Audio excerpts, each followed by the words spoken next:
Good morning, everybody. Welcome to what I believe is the second session of OSBA.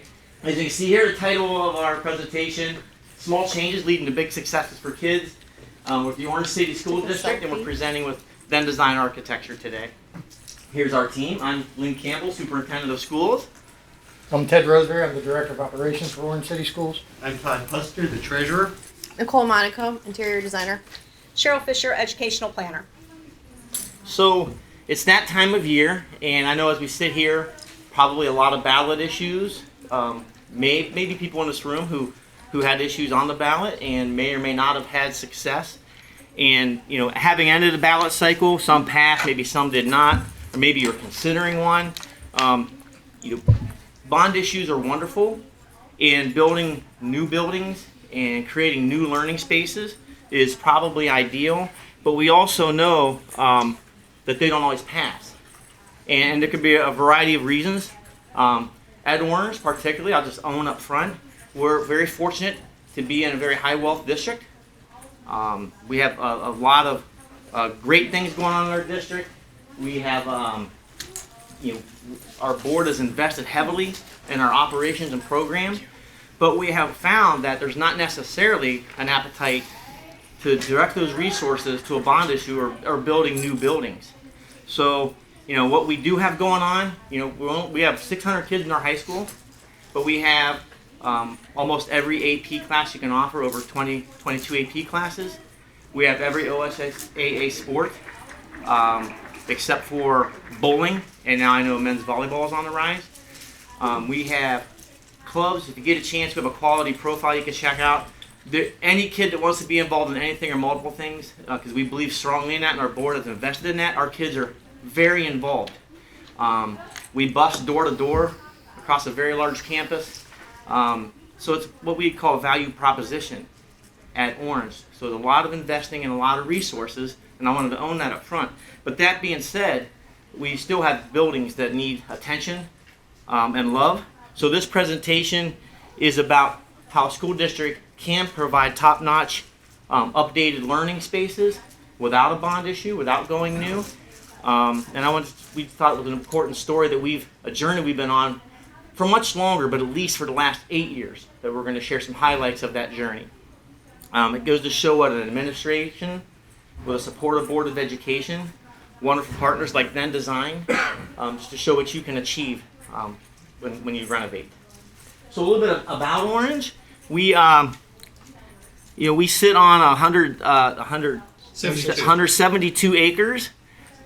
We have a beautiful park-like campus. We're very fortunate that way. That if you go back decades, the thought was to keep everything close on one country setting of a campus where we're close to support each other.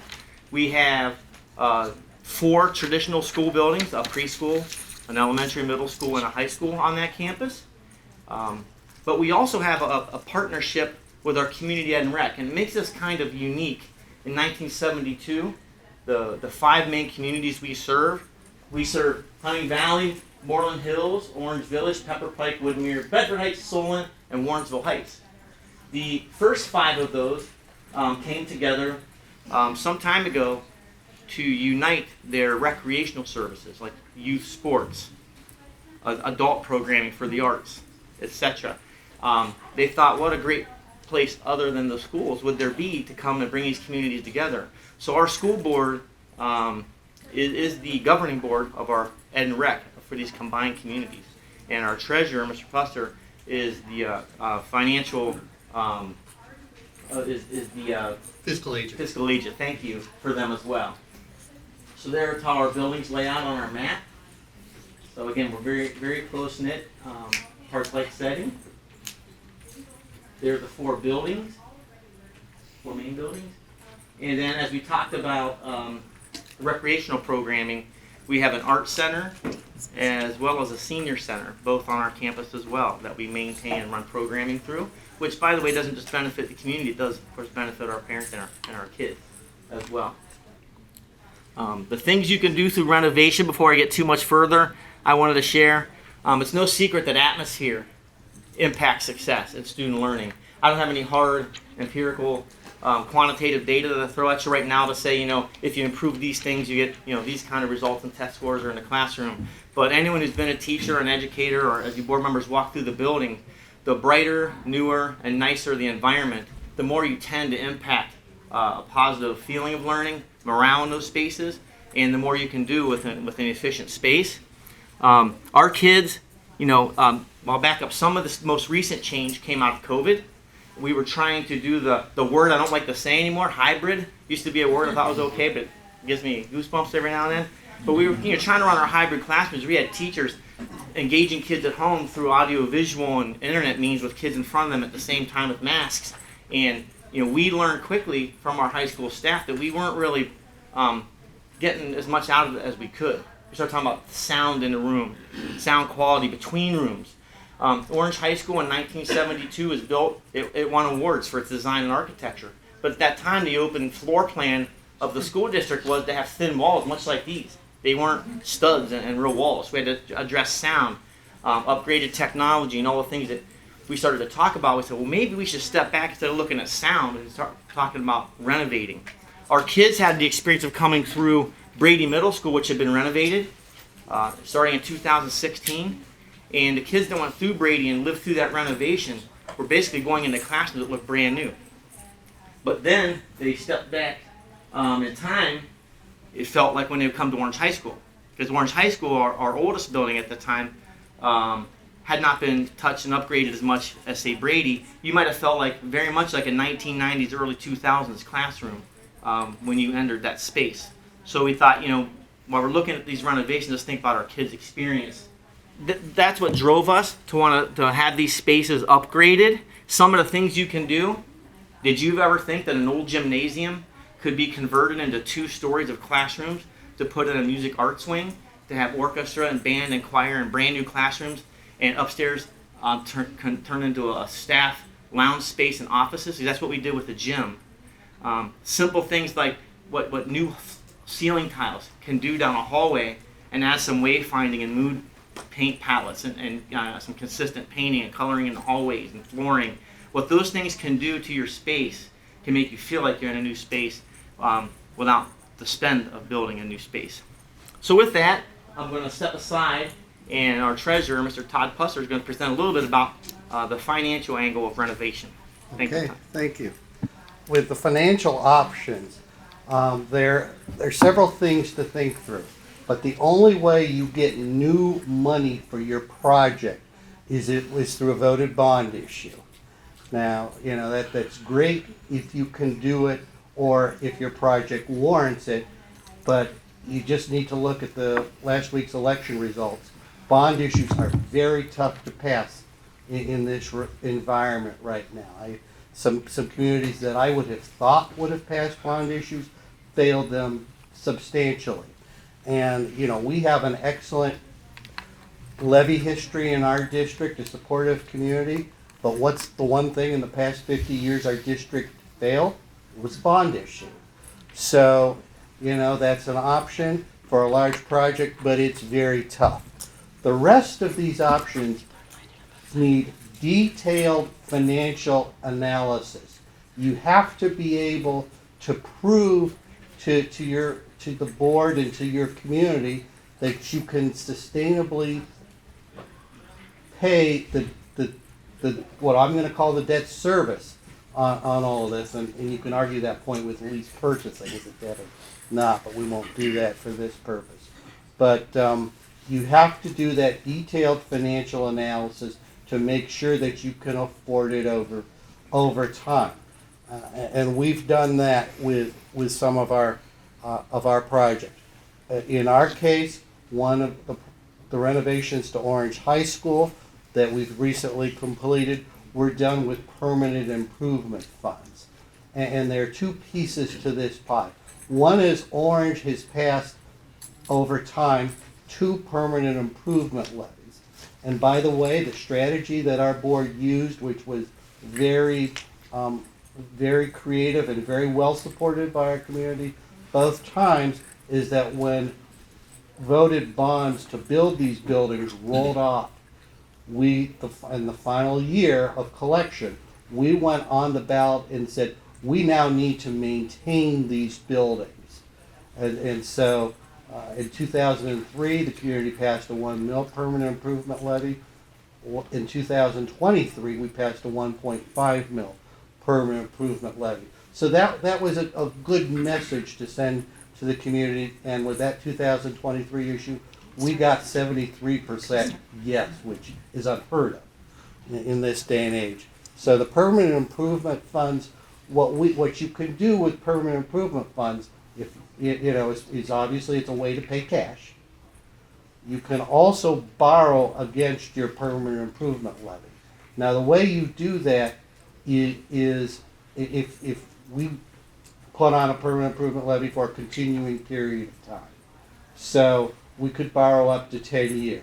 If you have a term limited levy, 1 to 10 years, then it's for the remainder of the term that the voters have given you. And I won't go through the calculations because that's beyond the scope of this presentation, but there are detailed calculations that will need to be done to use those funds. But we have been very successful with that. Other financial options, there are several others that you can take a look at. Energy conservation, House Bill 264 projects aren't real common today, but they're out there and that's an option. Lease purchasing, that's where you really need to take a hard and careful look if you do that. We use it a lot in the state of Ohio because it's a way the board says, okay, we've got this, say, $1 million project that we need to renovate the auditorium, or we need to buy classroom furniture, or we need to do some work at the stadium, whatever it is. That's a way to bring money into the district, but then you have to repay that over time. And once again, it's that financial analysis that you must do to make sure that you can afford it. I have talked to a treasurer a few years ago in Montgomery County, and there was just no way that particular district could do that. But it's possible. Another way is community partnerships. With a stadium, you may have a booster group or a community group that's willing to help you out. There are lots of perils and pitfalls, but it's an option for you. And finally, targeted federal or state grants. And with that, with ESSER funding, that was something that a lot of districts did to modernize their facilities. Now that ESSER obviously is going by the wayside, but those are some of the ways that you can do that. Now, what have we done in recent years? We've moved money from our general fund to our permanent improvement fund for this purpose. And there are some technical things that I won't get into that you can do. We also have our permanent improvement levy. We've used House Bill 264 money. And we've borrowed against the permanent improvement fund. We've captured funding from the 2008-9 stimulus fund to add a gymnasium onto our middle school. And we've used ESSER funding, Infrastructure Reduction Act, and so forth in order to capture money to get the improvements done that we need to do. And now I'm going to bring up Ted Roseberry, our business manager, operations director, and talk about capital improvement planning. Thanks, Tom. So basically, we've done that through prioritizing our capital improvement plan. What is a capital improvement plan? Essentially, to me, it's an asset management tool. It's a multi-year plan outlining your facility's needs. It accounts for space enhancements. It's a tool for planning anticipated expenses. But more importantly, my board hears me say this all the time, it's a living document. It's not just a budget tool that you look at once a year. It's something you should look at on a regular basis. Todd and I meet with Lynn probably every other month. And then what we do, and I love it, is I take it to my building and grounds committee and we review it. So 2 of my board members on that committee are aware of what's going on. And then I show up at the audit and finance committee and we talk, and we have 2 different board members. So then finally, once a year when we do a review of this of the capital improvement plan for them to approve or be aware of, 4 out of my 5 board members know what's going on. That will help you when you want to do certain projects. a better definition, it's a blueprint that coordinates strategic planning, financial capacity, and physical development. Now, this is actually, I don't see him in the crowd, but this is Lakota's capital improvement plan. It's something, an Excel spreadsheet of their big ticket items. If you look at my plan, it's very similar to this. I break mine down by building, but the other thing is I put everything on there. It's something as simple as windows.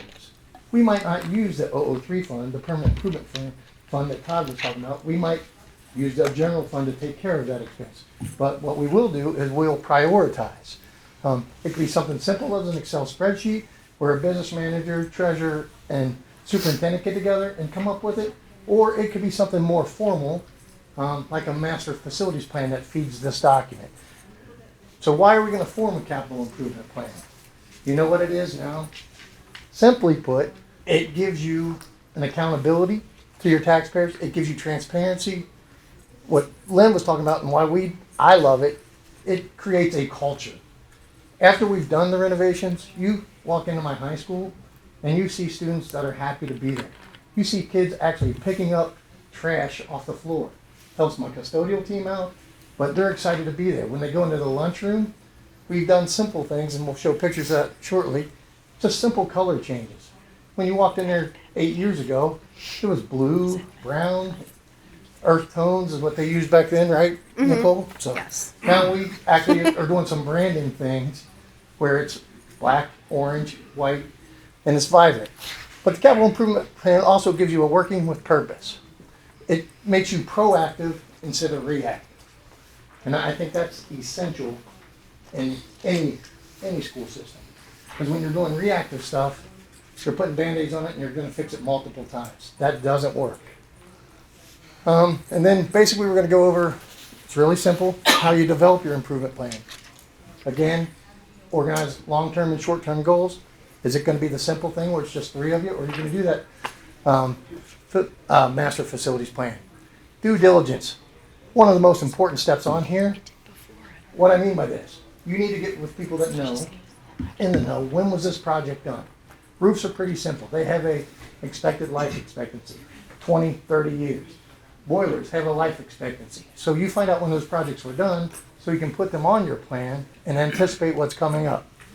Assess your assets. This is when you're going to do that facilities assessment with like a TDA or with another firm, where you're going to use resources like BOMA.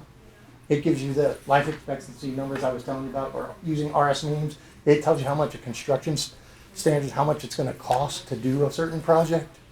Then you meet with your curriculum team and everybody else to align your program needs. Are we going to need classrooms to do STEM stuff?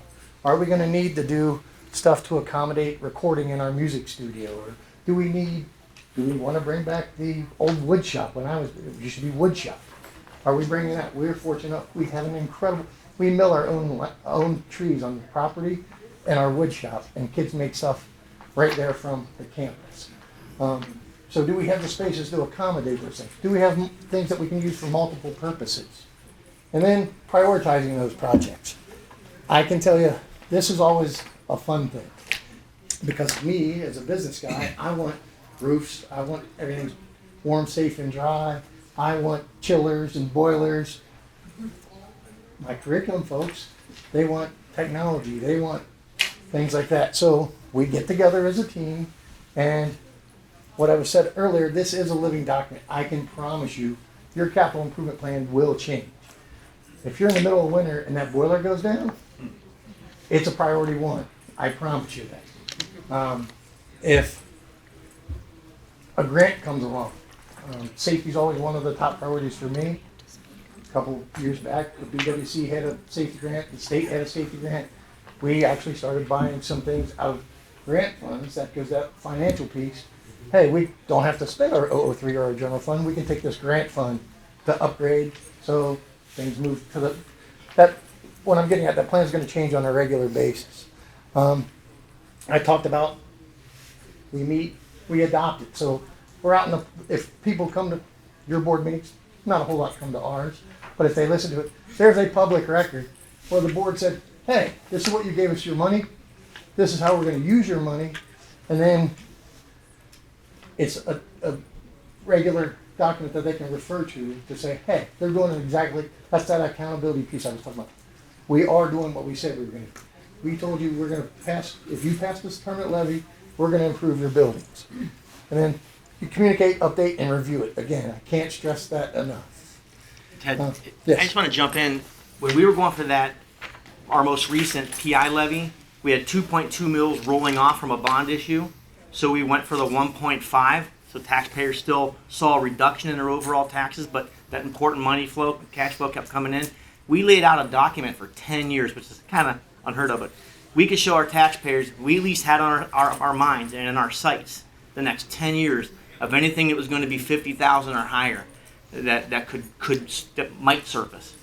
So that kind of thinking with Ted's hard work and Todd's support, I think gave our taxpayers an even higher level of confidence in us and in the project. So, thanks. So what's a good plan include? A description of the project, the year-by-year schedule, and the estimate and financial options. But reality, when you're looking at your plan, it should answer a couple of questions. What do we need? When do we need it? How are we going to pay for it? And what will it cost? I got to know what it's going to cost so I can go to him and say, hey, Todd, it's going to cost us $1 million to put this chiller and these rooftop units in. It's okay because we have ESSER money left over. We can use that ESSER money, and then he's more apt to say, okay, Ted, go ahead with that project. So, Or not. and it's kind of important to know because I don't know what size district you're in. Some are larger than us, some are smaller than us. Some of you don't have a business manager. That some of you don't have a capital improvement plan. It's okay. You're not alone. You have help. Contact me. If you're in Southwest Ohio, you can contact Chris Passarge. If you're in Central Ohio, Jeff Gordon at Olentangy is phenomenal at what he does. But there's also companies that do this to provide you some consulting services like K-12 or the Bradley Group, or your ESCs might have some consulting piece arms, the OSC thing. So you're not alone. You have resources available to use. Please use them. And then Dr. Campbell was talking about this is our new entryway to our middle school. Our middle school is a really weird looking building in my opinion. And you could not tell where to go into this building. So It would survive a nuclear bomb. it is structurally sound. And I tell my board, okay, we've got strong bones, but our guts need a little love. So we actually added, and this is our new entryway. This is a orchestra classroom that was actually an old locker room. That does not look like, if you would have seen the pictures of that old locker room, I was afraid to walk in there. I'm not afraid of anything. But this is where we it was a smaller middle school gym. We cut it in half, put choir on one side, band on the other. The locker rooms became a music suite for music education, and then the orchestra room. And you can actually transition between the rooms besides the hallway. So you can go in between classes without actually going into the hallway. The branding I was talking about, the orange, and the sound panels. Other little things in there, you see the little wires hanging down. Those are actually microphones so we can record. Some obviously newer lighting fixtures. Here's that secure entrance. So when you come into the first foyer, you can't get into the building. You actually have to go into the lobby. Here's the media center. That little book thing in the middle is called a campfire. So in the middle of that is little bean bags where kids can go in and sit in bean bags. It's just a different type of space. That's me. I'm going to turn it over to Cheryl so she can tell you about the facility assessments we did. Because even if we weren't doing a master facilities plan at the time, I still wanted that information to make a good capital improvement plan. You just stole my opening line. I was going to say the importance of conducting facility assessments because they really are the foundation of the capital improvements plan. Thank you, Ted. So when we look at facility assessments, in our viewpoint, how we approach it really is two-pronged, right? And the first being condition. We look at all the building components and systems and so forth, and we analyze them by age, we analyze them by condition, life cycle analysis, Ohio School Design Manual if applicable, code, a whole umbrella of things depending on which district, in this case Orange. And we actually have been updating their assessment to the Ohio School Facilities Commission, Ohio Facilities Construction Commission's guidelines.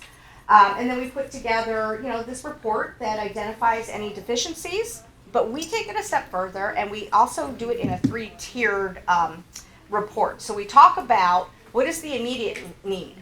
Perhaps a roof that we didn't anticipate, we anticipated had another 5 years of life, and it starts leaking. Well, we got to address that now. So that'd be priority 1. Then we address priority 2, which is short-term needs, things in the near future that we expect to replace, such as the boiler, a water heater, or so forth. We want to be, as you mentioned, proactive and not reactive, right? And then there's the long-term needs, things that we know down the road we're going to have to address flooring as it wears out and so forth. And as time goes on, because this too is a living document as it feeds into the capital improvement plan, sometimes those long-term needs now, as time goes by, they're shifting into the short-term needs, right? Now, the second prong is what we call educational adequacy. Essentially, that means how the building is responding to the educational programs today. So when we're talking about, some of our buildings that were constructed in the 1950s and so forth, they were designed and provided with spaces that is a teaching method that's no longer in place. It was more lecture on the stage. And now we know there's a lot of project-based learning, there's a lot of collaboration, and this is, how many of you are struggling with this, with your spaces in, okay, yeah, okay. It's very common, we know that it's occurring. So how can we take these spaces and transform them from spaces that aren't serving our educational program to spaces that are modern, that bring energy, and that the students and the staff want to be in? For those who don't know, the 2/3 rule, when the commission evaluates the building, which is more generally towards condition and not educational adequacy, when a building, the renovation cost identified is more than 2/3 the cost of replacing it as new, which is 66.6%, they recommend replacement. Orange Schools has been great about keeping their assessments as a living document, and last year we updated their assessment reports. And what we were so surprised to see and excited to see, even though they have buildings from the 1950s era, based on OFC standards, which we followed, all of their buildings are below the 2/3 rule. And this is a testament to this capital improvement plan and the due diligence that they've done to try to be proactive instead of reactive. So I'm going to turn it over to Nicole, and she's going to talk about and show you some examples on how we address some of these challenges in Orange City Schools. Probably you have the same, we've already talked about that a little bit, but for Orange City Schools, safety and security. I mean, I don't have to go deep into that. We know what's happening over the last few decades with security and the unfortunate circumstances that have occurred, events.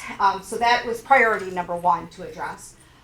Multi-purpose spaces. So think about that 1950s library. You probably have dozens and dozens of bookshelves that have no books on it. I mean, it's a space that's not engaging. It was designed to be a quiet space. How can we transform spaces such as that into really active, collaborative, exciting spaces that students and staff gravitate towards? We also identified athletic opportunities, those dingy old locker rooms and other spaces, and how can we create modern spaces? Because athletics is important too, both in terms of education and the student spirit. So take it away. Thanks, Cheryl. Now, the moment everybody has been waiting for, the before and afters of these spaces and all the work that Orange City Schools has put into. This is a before of Brady Middle School. Like Cheryl mentioned, that traditional library model is kind of no longer used in today's education. We want to make more collaborative spaces and spaces where the students could not just sit down and read books, but they could meet in small groups. They can meet after for clubs. It could be used for presentations. So that's just an after. So still bookcases, but we added more flexible furniture and seating, just brightened up the space a little bit. and made it more of an exciting space for the students to be in. We upgraded the technology. So we created these little nooks where the kids could get together, present. They have nice big screens they can cast their Chromebooks to. It just gives them, it's more a hub in the heart of the school now than a traditional place where you just go to take out a book. So that was the middle school. This is the high school. We just refreshed their media center, kind of taking those same notes from Brady. So just updating carpets and paint and adding flexible furniture. We put some furniture in there for their STEM labs so they could do like Lego club. We put like the laser printers and t-shirt printers. So it's just more of a lively space, and it's a space students actually want to be in and hang out and work in. Just some action shots. They got games on the bookcases. This is their dining, like Ted said, browns, greens, beiges, neutrals. I think the ceiling was a little bit newer. So we just went in, updated the servery. So instead of just walking by and getting your lunch, it's more interactive for the students. And then I think the biggest impact was classrooms. So this is a look at one of their original high school classrooms. The furniture is very traditional, the seat attached to the desk. I was close with my chalkboards. 1990, right? I was Yeah. close. You were there. And just another look at those thin walls where sound transfers very easily. So we built new walls. We added some acoustics, updated all the lighting, all the ACT tiles, new flooring, and new paint and furniture. So the furniture allows the students to be in groups, allows them to spread out, allows them to move them off to the side. We added audio assist for hearing accessibility. Cabling tech. And then, we added additional power and we updated all the technology. So it's just a classroom kids want to be in, they're excited to be in, they can move around, they're not just sitting at their desks for endless hours. She's smiling. She likes doing this. And then athletics. So their athletics was kind of outdated, and I don't like to use the word dingy, but it was a little dingy.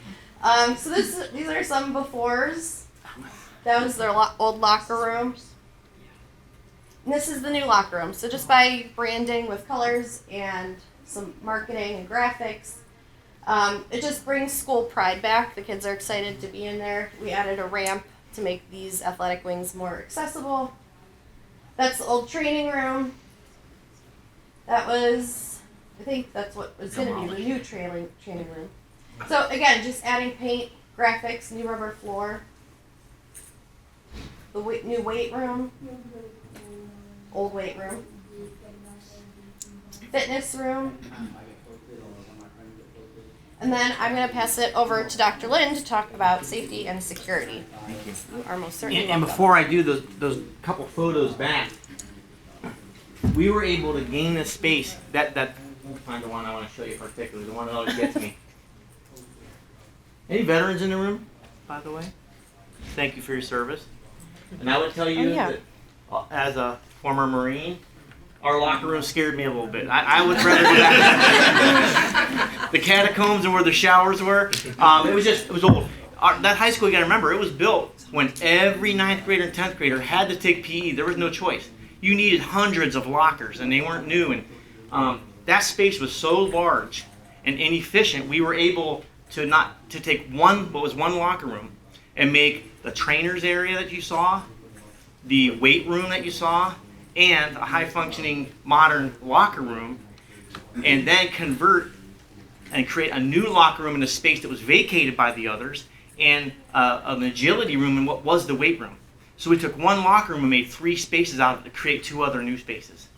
So it's that creativity and modernizing, and as Nicole said, it fits what we do today. We don't have 200 kids taking PE in that old model. We need the baskets and the lockers. So.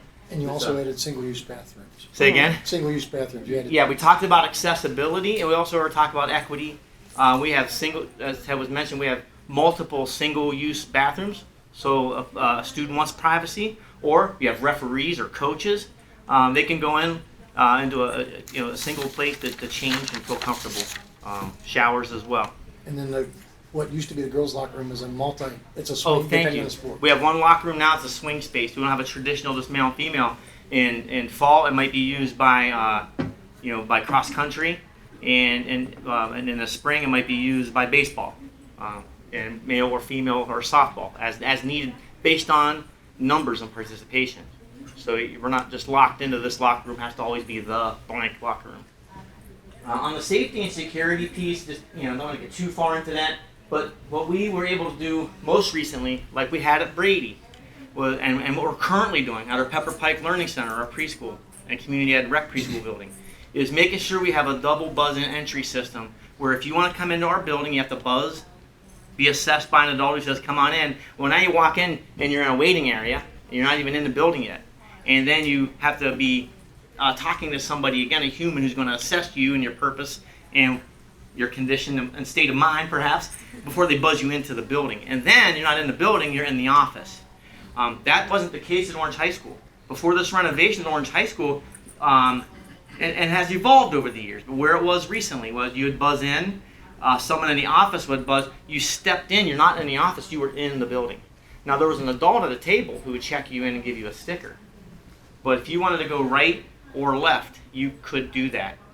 And the chances of that adult getting up, coming around and physically having a barrier for you is not likely, and you were in the building. So that was a very important change. So now in all of our buildings, preschool all the way through the high school, we are able to secure the entry. That's what it looks like today.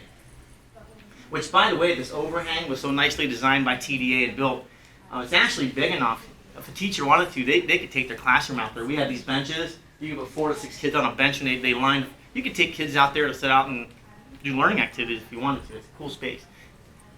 We have set things up. If a kid forgets their trumpet, and I know if you're a parent, your kid never forgets anything at home, right? But they forgot their instrument, their lunch. Our parents, and we trust and love our parents, but you know what? We still keep them out of the building for the most part, unless they have to be in.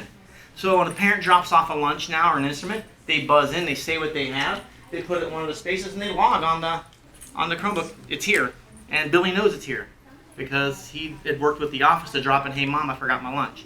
So a little bit of forward thinking there on our administrators to create that extra layer of safety.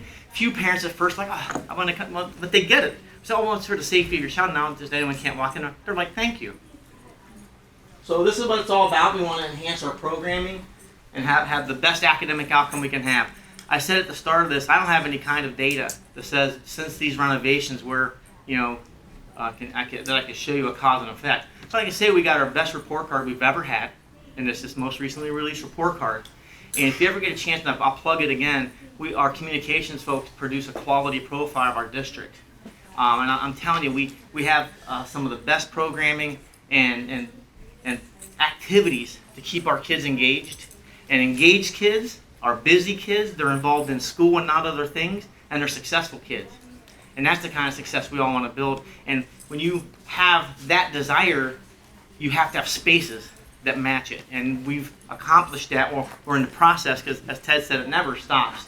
We're looking at what might be next. Our new building, they still call it the new elementary school, was 1999.